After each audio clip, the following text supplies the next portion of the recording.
Well, let's begin. So, Chris, hi, how are you? This is Chris Wu. He runs a math camp at York University every summer for exceptional high school students.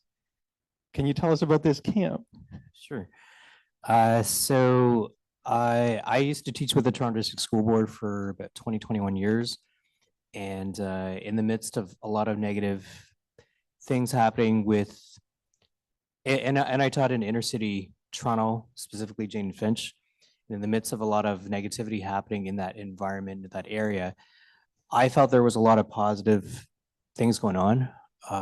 I actually approached some former math professors at York University about a vision that I had of doing an enriched math camp at York University. So my first project year, pilot year, was bringing together strong math students from two elementary, more specifically middle school that I was teaching at. And it was supported, had a great time with it. And from that math camp, after I was under the Canadian Math Society umbrella, at that time, how they set up math camps was it was invitational only, and it was a platform to potentially represent Canada for international for the International Math Olympiad.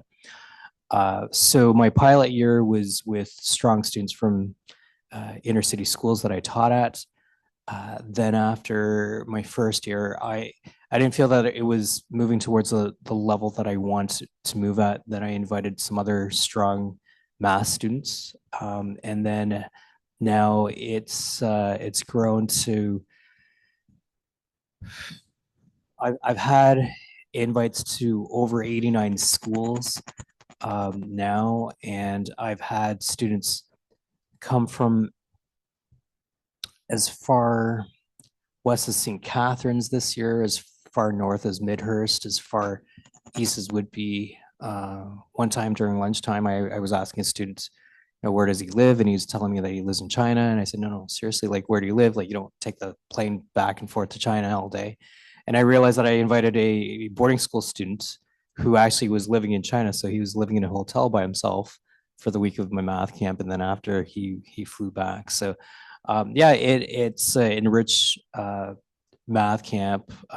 Students are invited based on honor results of various CMC, CMS, COMC math competitions. And with this camp, I call it a math experience. My purpose of the camp, of how I advertise it, is to introduce strong math students to things that they usually don't see in the regular classroom. So there's a wide range of students who attend the camp. Some just want to learn secret formulas like AMGM to do well on math competitions. Some of them just love it for the intrinsic value for mathematics. I try to expose them to a wide range of mathematicians and how math is applied in our everyday life and world. So I've had math professors come and speak about math and biology, to speak about digital imaging processing, about math and art and the various connections through it. And you have some students who don't enjoy various topics, but I feel that it's important to expose them to, hey, you know what, there's more to math than just writing math contests. So that's what I do. Okay, so the selection is they've written math contests. You pick people who scored really well. Can you say more about this? Like, you're picking from a bunch of different schools, or like, why are you doing this, and what do they do when they get there? Sure. So the selection process is based on honor roll results. So it's targeted at students who primarily finished grade 9. I feel that that's an interesting year where there's a lot of students who actually do well based on natural talent. And then there's that transition where some of those students know how to develop and cultivate their love and interest for mathematics. And particularly from, well-known schools of who do really well as a team. You have a stronger contingency of students who represent those schools. However, I also look for students in schools that aren't very well represented. So I try to reach out to schools that I haven't had representation from before. So more students are aware of this, and for students to actually make connections with other students. It was fun one year where I had a group of girls who met each other at math camp, and they developed such a strong friendship for their love and interest of mathematics, high achievement, and they entered a math contest together, and their team name was Mr. Wu's math camp girls or something around that sort. And it's interesting because uh, every year they would meet up at least twice, Christmas and over the summer holidays, and they would send me a picture and how they're still thankful that I was able to bring them together. And it was really neat, even in university when they were attending various Ivy League schools, and they still would meet up at least once a year and send me a picture. So it's nice, like bringing like-minded individuals together, and especially at some smaller schools where some students might feel that, hey, I've never met anyone anywhere close to my level of math, and what now? And usually I introduce the students on the first day and have a chat with them and let them know that a lot of them probably never met anyone anywhere close to their level of math, and all of a sudden now you're in an environment where everyone's at your level or much higher, and it's okay. You don't have to compete to be the best. Take it as a learning experience, because you're going to have a better experience that way, as opposed to competing with each other. Learn from each other, and have an environment where you can forge lifelong friendships. And there's some schools where there's a larger representation, and I say, okay, I don't care where you sit in the mornings, as long as you sit every day with at least two different people who you haven't sat with. Because oftentimes at the end, I have comments saying, okay, now I understand why you force us to sit with different people. This person's really neat, and I really wish I had a chance to get to know them better. And yeah. Okay, so you have a certain randomizing, making them talk to each other and learn from each other, in a sense of like they're there to all learn collaboratively. They're not competing with each other for anything at that point, but maybe in the future they are. Yep. And for context, like there are something like 50 students at this day camp. Uh, yeah. So last summer, I guess a few months ago, Zach was one of my presenters. We had 50. And I just capped it at that because that was the room capacity. So how do you manage this many high school students in a room? So I actually have a few volunteers. So my volunteers are former students, former campers, and they're able to get volunteer hours out of this. And it's nice that they act as trailblazers for students. And I often have them give talks. And it's neat for the students to know, hey, you know what, I'm currently ranked #1 in Canada. But it's nice to see what the person who's ranked #1 in Canada last year is doing now, and the level that they're operating at. They're much more well versed with technology than I am. So in terms of doing little things such as lunch orders, putting it through. One thing about running math camps is not just the content, but it's the organization piece is just as big, if not even larger. Where for myself, being a math enthusiast, I thought, hey, I've never had this kind of opportunity when I was younger. I think I would enjoy listening from the speakers. And my volunteers mentioned they never realized like how much behind the scenes work there was running a math camp. But they helped me with this, and just even if we're walking as a large group, okay, you know what, two of you at the back, one of you at the middle, and front, and so they'll help me with a lot of the behind the scenes stuff to make it run smoothly. Okay, sort of like what Lauren was mentioning about running, the overnight camps are so much more logistically difficult and require way more people and money. But even, yeah, any big group needs some logistical leadership stuff and coordination. Okay, thank you, Chris. Can you pass the microphone to Paul? Paul King is a secondary teacher in the Peel district and has a math club at your high school. Is this what you were calling? That's correct. Yeah. Can you tell me about this math club? Because I don't know very much about it. The math club currently is run by students. So their mindset is to prepare each other for contests. So that's basically the main thrust. Once in a while, they'll get tired and they'll say, I don't want to do it next week. But then I'll say, okay, I'll kick in a lesson myself and we'll bring something in. I usually, when I deliver, I'll bring a topic that hasn't been taught in the curriculum that I'm hoping the majority of students will grasp. But mostly when the other kids are doing something, it's always a contest question or something like that they pulled off of Waterloo, the Waterloo website, because they have a whole fancy website. Yeah, do you think that this is something that that's what they have access to? Like that's what they recognize is a possible thing for them to do? Or do you think that this is where they really want to be focusing? Okay, that's a good question. I think that now when I started at Arundel, because I only started teaching kids recently, I was an adult educator for about 12 years, 15 years before that. And they were at the first, they looked pretty savvy. It looked like they were going after the best stuff, but I'm thinking, okay, maybe I should.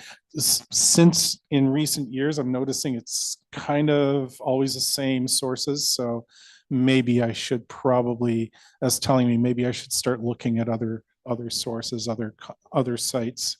Because I know you've made me aware of some of them when we were doing math circles, right? Sure. So we know each other from doing math circles together. Yeah. So I wanted to ask, how is math circles similar or different from your math club? And also, how are they both separately similar or different from your math students in classes where they have to be there? I'll say they're similar. Mostly we're teaching kids who want to sharpen themselves for the next contest. Or that sort of thing, sharpen their math abilities, broaden their math skills, broaden their problem solving skills.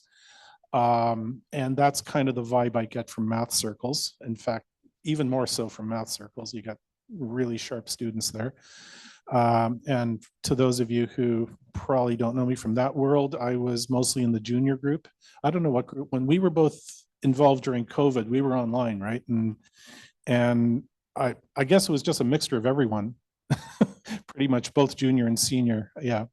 So, but I was mostly when we were in person, I would be mostly taking care of the junior groups for that. And the junior groups were like grade 9 and 10 students. Yeah. And they were even as low as grade 6. Yeah. I had some kids from grade 6. And I tried to, it was challenged going down, trying to meet people at their levels, because, you had people of many ability levels there, but I would always ask them, do you know about this subject? Do you know about that subject? And if they say no, I'll explain it, right? Before we go into the problem that we're trying to solve.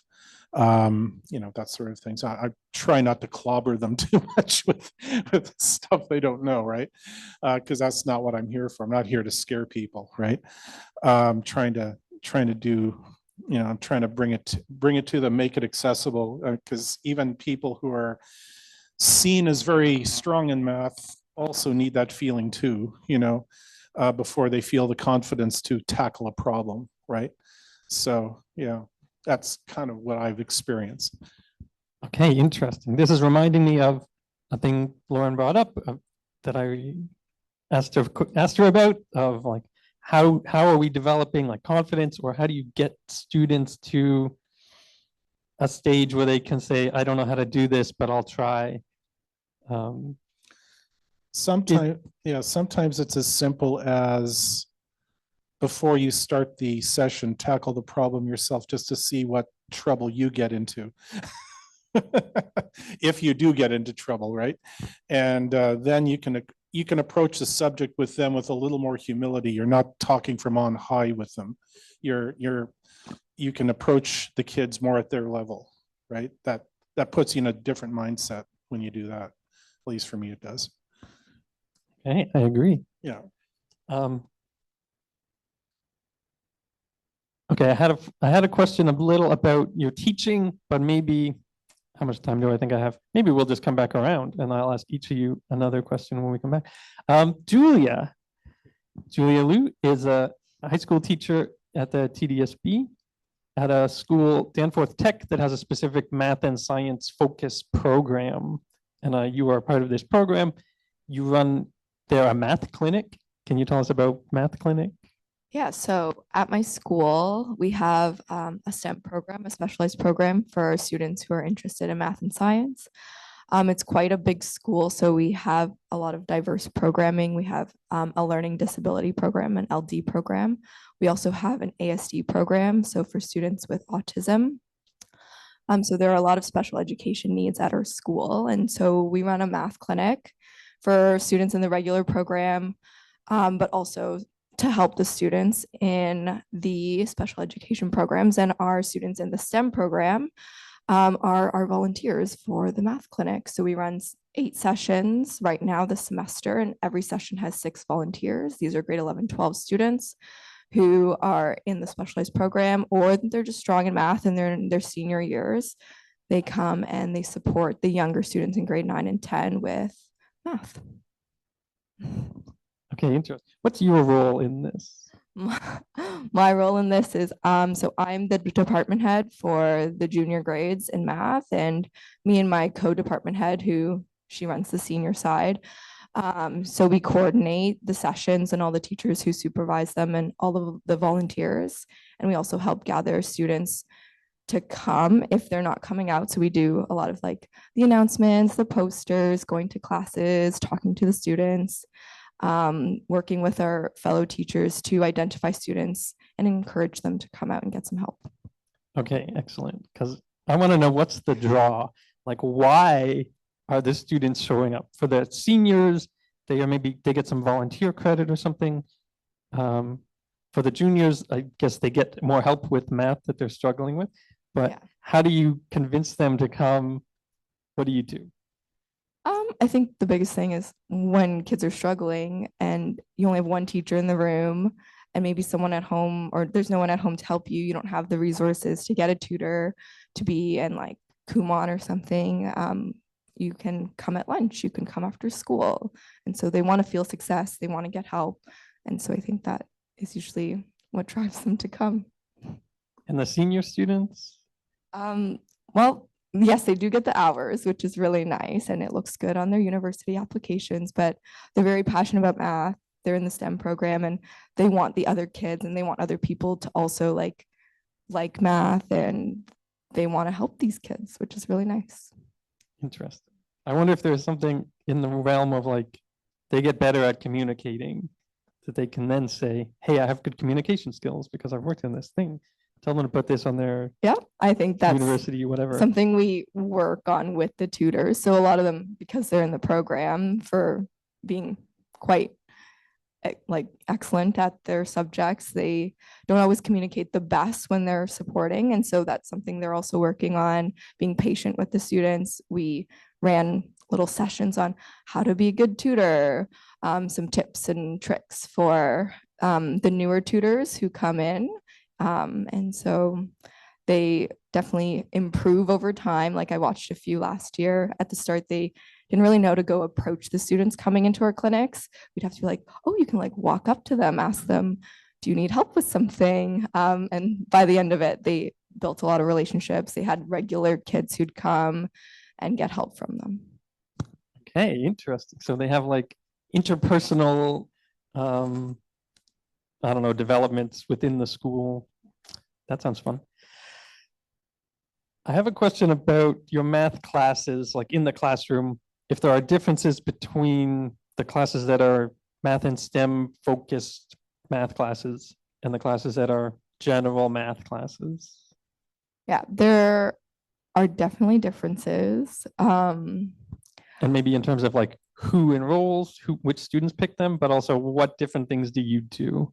Okay, I'll start with the first Okay. one. Before in TDSB, the specialized programs were application, every program did their different thing, whether it's you write something or you write a test or entrance exam. Now it's full lottery. So the students who are in my class right now, I teach the grade 9 enriched math or like the specialized cohort. They just clicked that they were interested and they won the lottery to be in this program with me right now. Okay, so very randomized. And then what do you Yes, it what do is you do with random. them once you get them and you know that they're interested in math, but maybe they don't know what that means? Well, right now I had grade 9s last year. They got in through the lottery. That was the first year. And I found most of them were pretty good at it. Like they're not really going to apply to a program that's specialized if they didn't feel confident in it or had an interest and were willing to work hard for it. So I feel like it's so far going well. You definitely do see, like you were talking about, Lauren was talking about the representation. The lottery is not fully random. So my class is like the cohort is 50% female, approximately 50% male. Like it's not fully split evenly, but you do see a lot of females than you would have seen before. These programs were male dominated previously. And so you do see different racial representations as well. So that's a very interesting new thing we are exploring in the program. Do you know, or like what are your goals for the students who are in these classes? Is it like stay in math, do more grade 12 math, go into math programs? I think as a whole, we have like our school goals and the program goals, and then I have my own goals for them as well. Some of the students have expressed to me they're in this program more for the science side. They're not as interested in the math side. So there's varying interests for being in this program. My goal in my class is that they build those transferable skills. And I really liked how you mentioned that we're building like perseverance and knowing that they can do something hard. So I want them to like build relationships, but also build those skills in the class where they can transfer them to whatever they do in their life afterwards. Okay, interesting.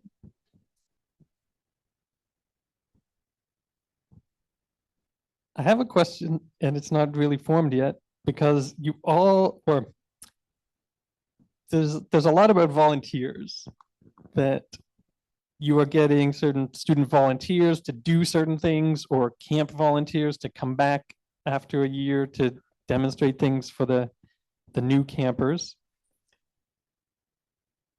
Maybe this is a later question. This is for the panel. Is this sustainable? But for you, what's recognized in your work? Like, I assume you are co-department head of this program. You are getting some credit for running Math Clinic and doing all of the organizational things. So What do you mean by credit? for each of you, yes. What do I mean, what kind of a institutional credit do you get for doing this work? Is it something that you must do, that you are expected to do, but maybe you are volunteering for? Is it something that you are strictly volunteering for? Is it something that they maybe look negatively on? I doubt that in your case, but that they might say you shouldn't be spending your time on this thing. And maybe this will be a question for all of you, so be prepared. Julia, you This can. is definitely volunteer. Like we choose to do this. This was a goal we had, an initiative we wanted to run, something we're passionate about. We want the kids to have math accessible to them and have supports in place if they can't afford it, and also provide those opportunities to build the relationship. So something we decided we wanted to do, so volunteer. Okay.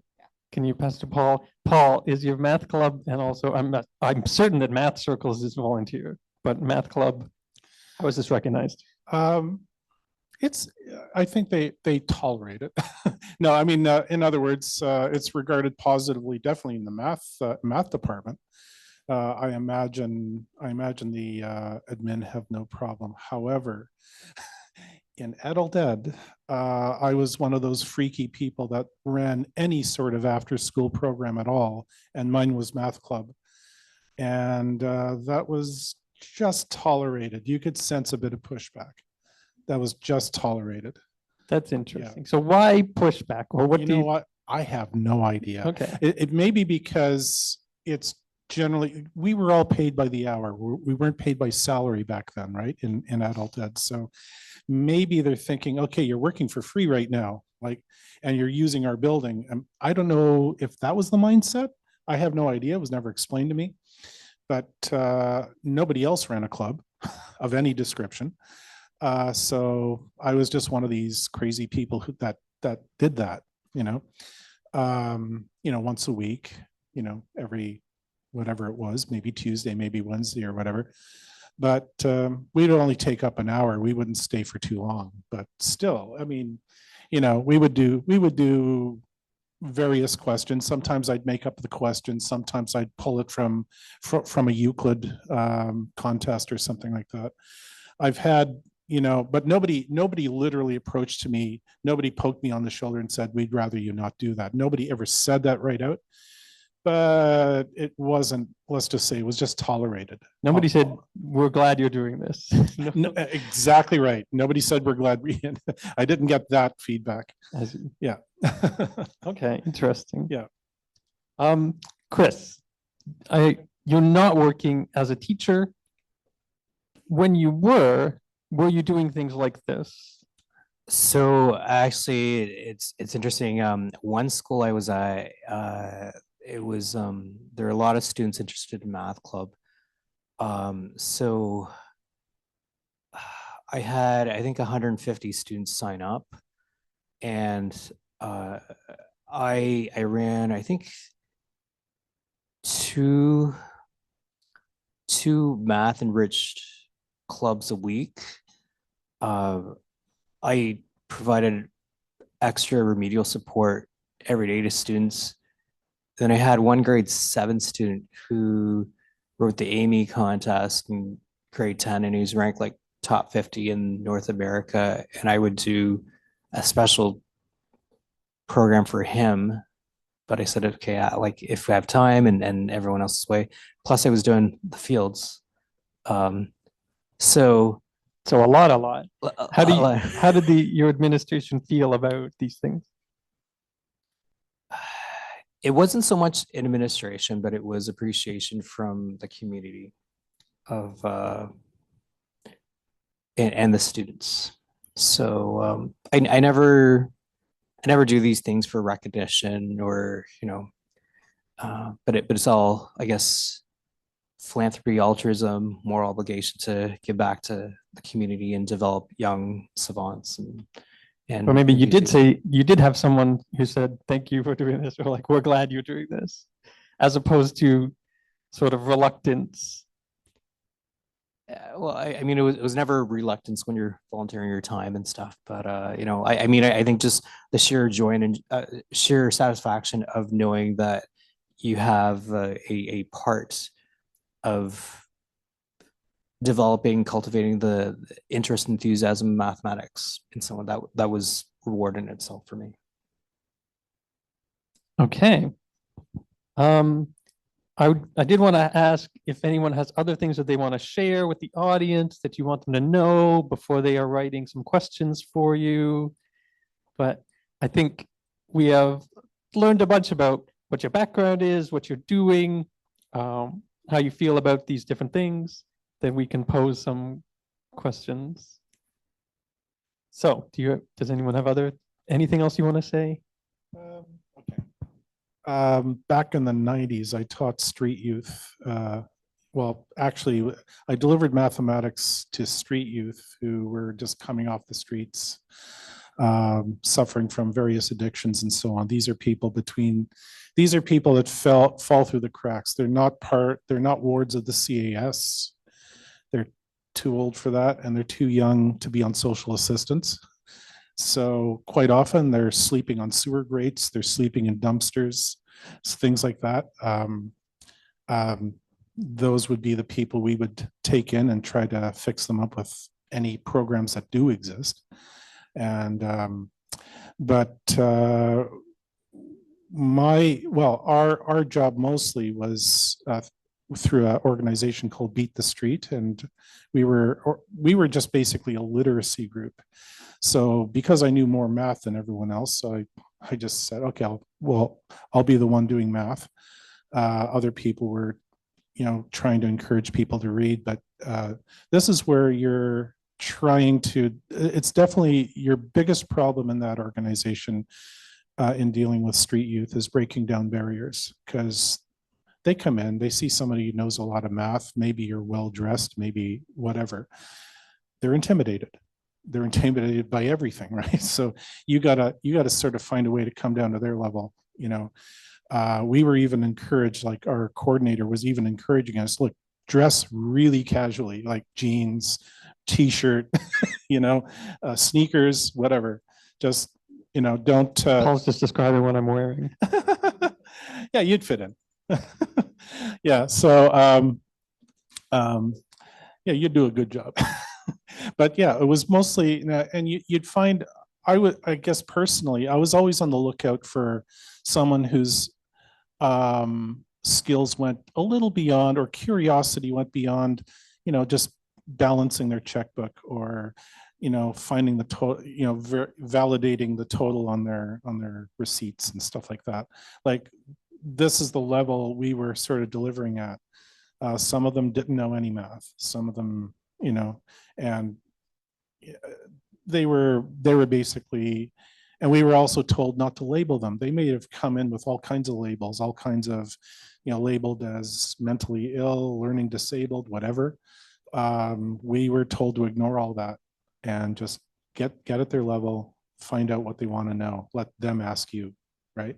Let them guide the process.